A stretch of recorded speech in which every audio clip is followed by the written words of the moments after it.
Hi everyone.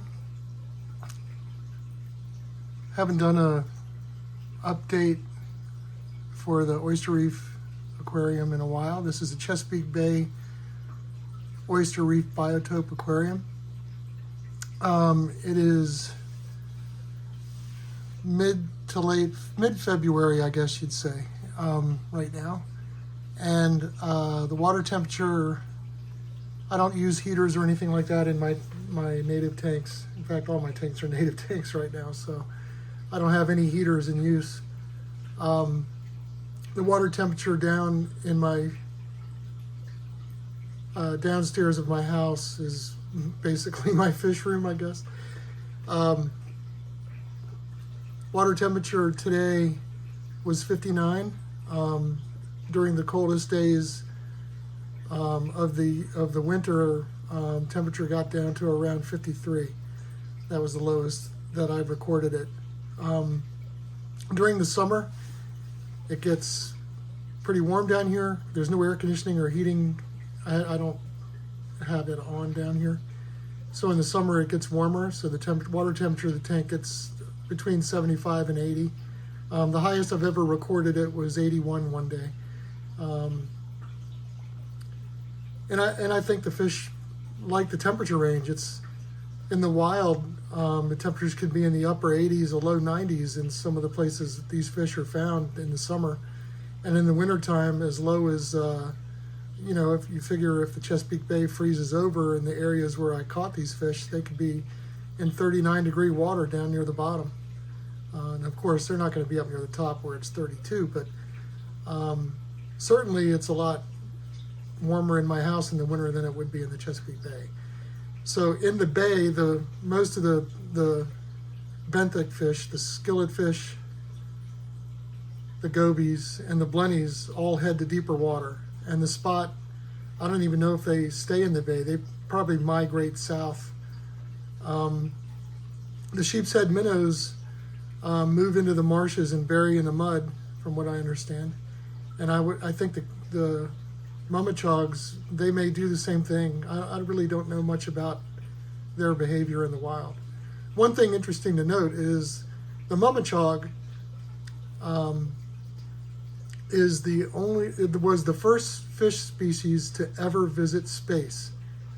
And that's right, I'll have to get more information on that, but I thought that was a pretty cool tidbit. I read about it online. So there's been a lot of change in this tank. The macroalgae's taken over. As you can see, there's a big mat of the red gracilaria, and it's spreading to other parts of the reef. And I've been harvesting some of it, I guess, if you will. And then there's a green stringy algae. I don't think it's hair algae because it actually is kind of filamented, and I'll zoom in on that in a minute. Okay, this is that green algae. I assume it's a macroalgae of some kind.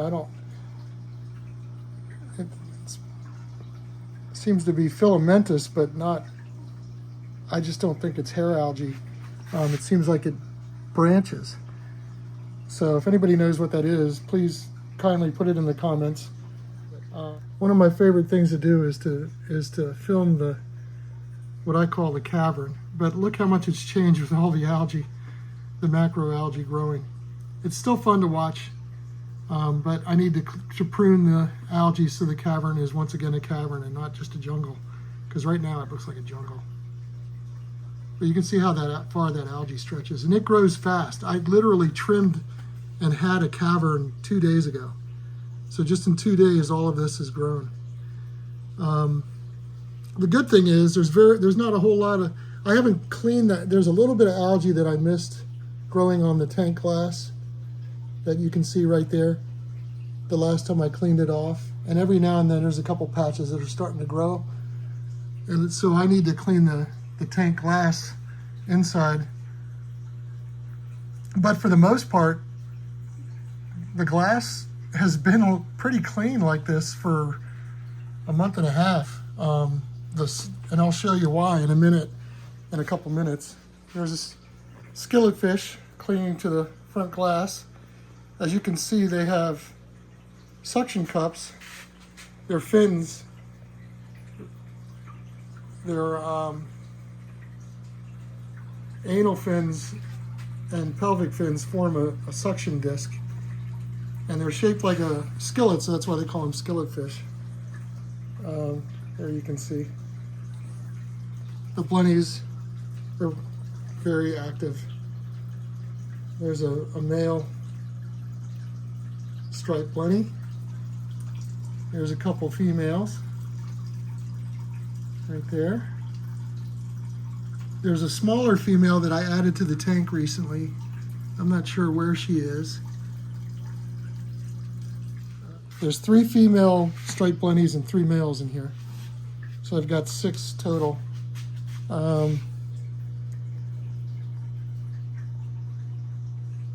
There was a male that just came out of the burrow in there, or the holes in the Oyster Reef.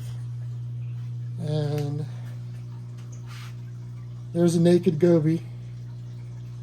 They're called a naked Goby because they don't have any scale. This is a downside of my tank right now. Oh, I'm gonna zoom in. There's a Harris mud crab. He's come out to feed. There he is, right in the center of the screen right now. They don't come out very much.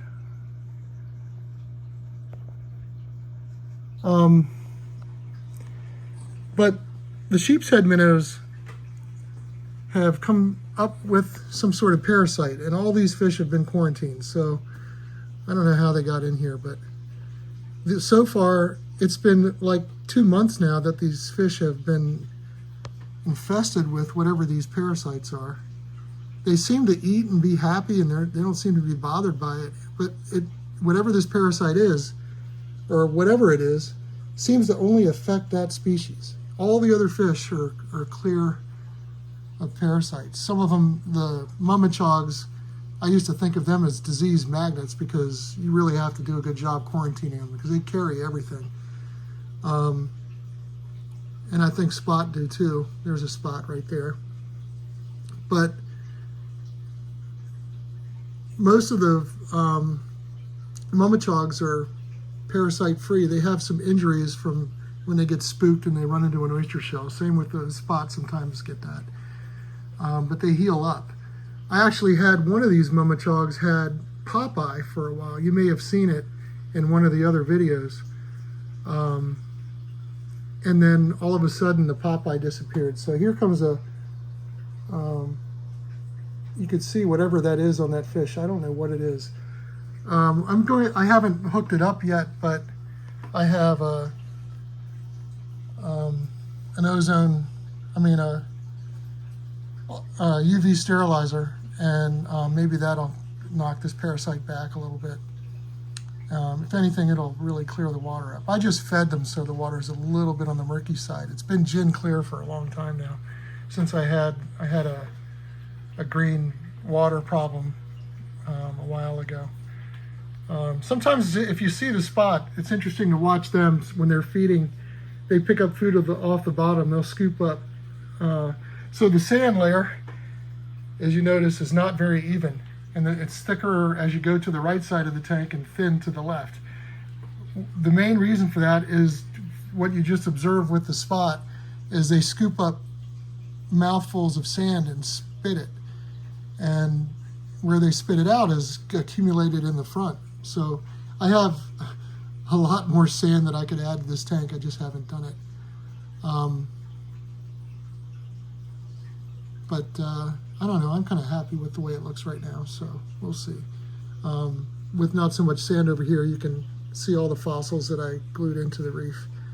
The fossil barnacles, the Chesapeake fossil shells. There's a female striped blenny sitting next to one. Actually, they don't have much color, the females, and they're camouflage, but they're quite beautiful. There's a male. The males have a little bit more color, and they're constantly trying to either chase the females away or they flash and try to attract them. And notice the male has a blue spot on its dorsal fin. It's one way you can identify them. Plus they have orange and then kind of peach color on orange fins and peach color on their gill plates. Anyway, I don't know what happened to the other female. She's in here. There's another male. Maybe that's her. That's a female there. Yeah, that's her. That's the little one. She was added to the tank not too long ago. She lived in my sump for a few months, for like 4 months. I caught her this summer. And I just put her in the tank a couple weeks ago. She's adapting pretty well. She gets picked on the most, though. All right, there's some more of that algae. Now I'm going to show you why this tank doesn't get a lot of algae growth on the glass. Stay tuned for just a second. I'm going to go show you my sump. All right, I have my sump. The critters that live in it, I have grass shrimp, where you can see one of them right there. And there's a baby Mummichog that I found actually in the center section of my sump. But in the refugium over there, I've got tons of that algae growing in there. And you can see, if you look through the side view from this side, you can see how thick that mat of algae is. So it's really taking up a lot of nutrients. I think that's why it's starving out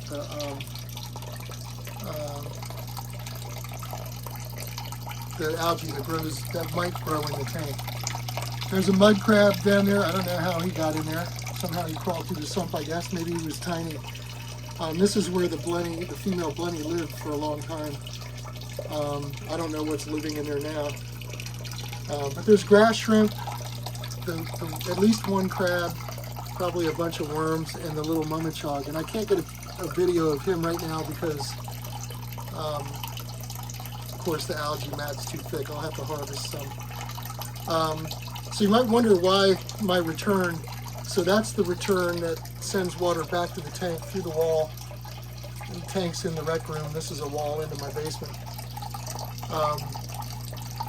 This branch sends water to the fuge, and then some of the water circulates back into the center. And the reason I did that, when I first set it up, this center section, the surface of the water was extremely stagnant, even though the water was circulating through and being pumped to the other tank.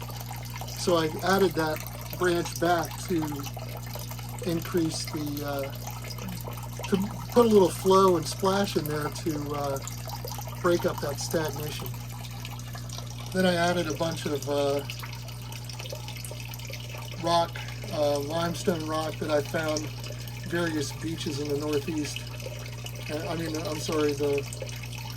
Atlantic coast. Most of it from Carolinas. Stuff that it was not, it's not live rock. It wasn't in the water. It's probably live rock now. But I added it for added biological filtration.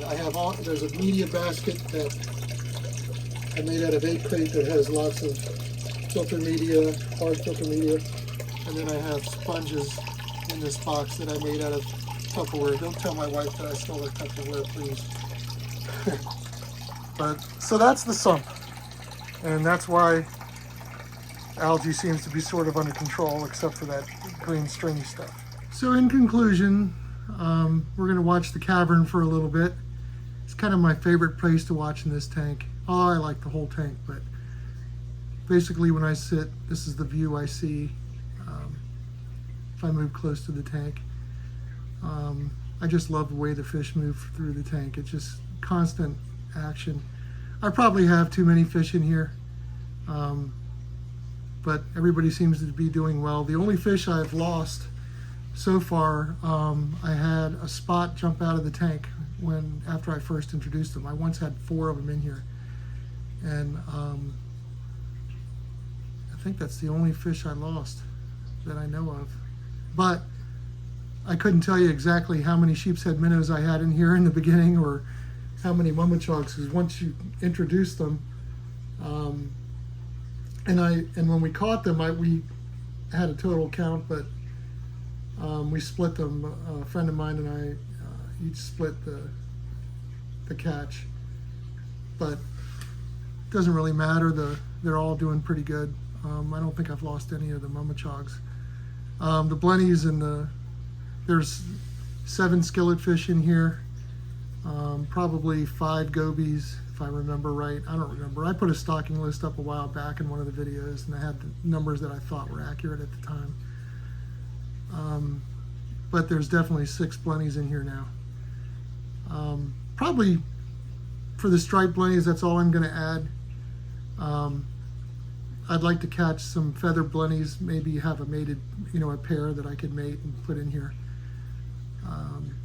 We'll see what happens. They're cool fish too. My favorite Blenny for a long time was the feather Blenny.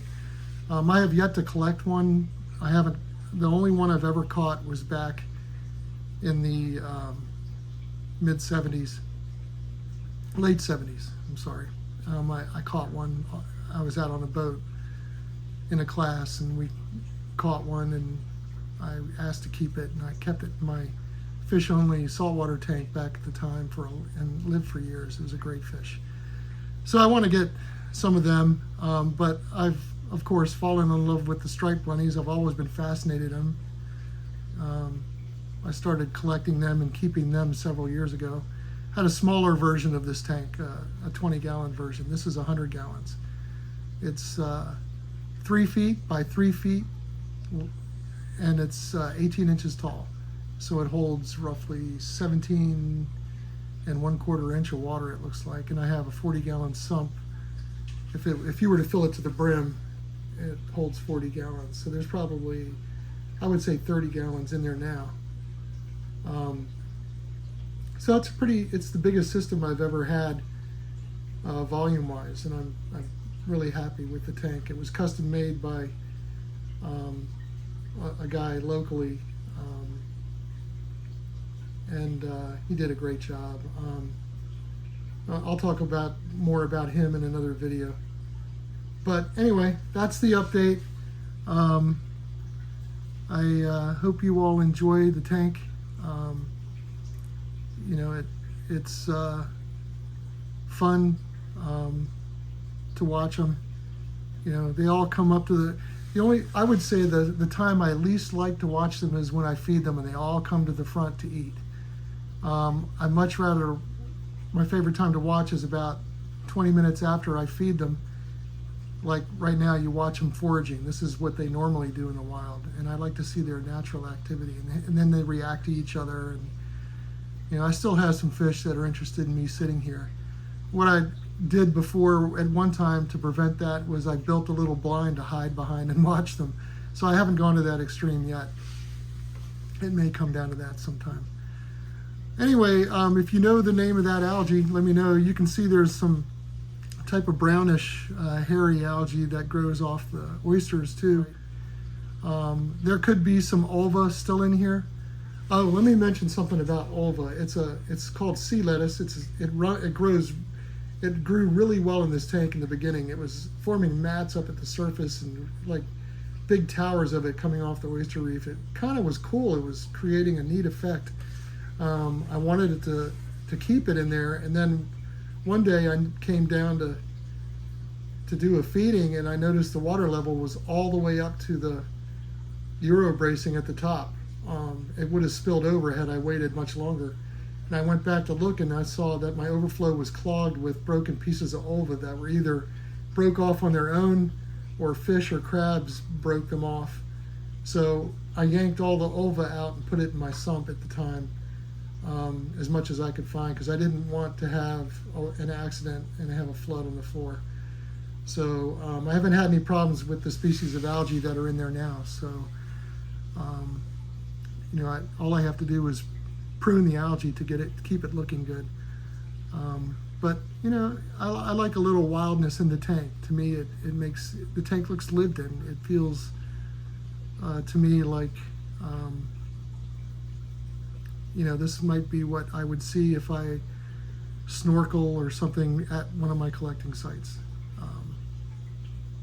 or maybe one of my fossil collecting sites.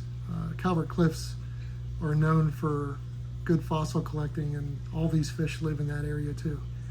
That's why I have the fossils in here. I don't have any shark's teeth in this tank yet, but I will probably add a few. I'll have to see if I one of these days put a couple more of my more impressive teeth in here. I really like to keep my collection separate from my aquariums, because the fossils are of value, and they just look nasty in an aquarium when they get algae over them and stuff. So, but I might put a few in here just to add to the effect.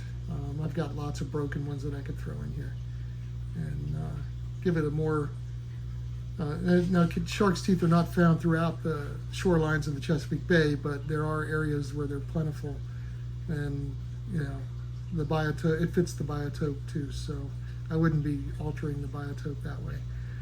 Everything in this tank came from the Chesapeake Bay. Everything, the sand, fossils, the oysters, that are found in the bay, I should say. A lot of the oysters I collected from restaurants and glued them together and glued them into the reef. That's where most of those came from. I've collected a bunch of them as well at my fish collecting spots. Anyway, hope you liked the video, and I hope you have a good week. Until next time, take care.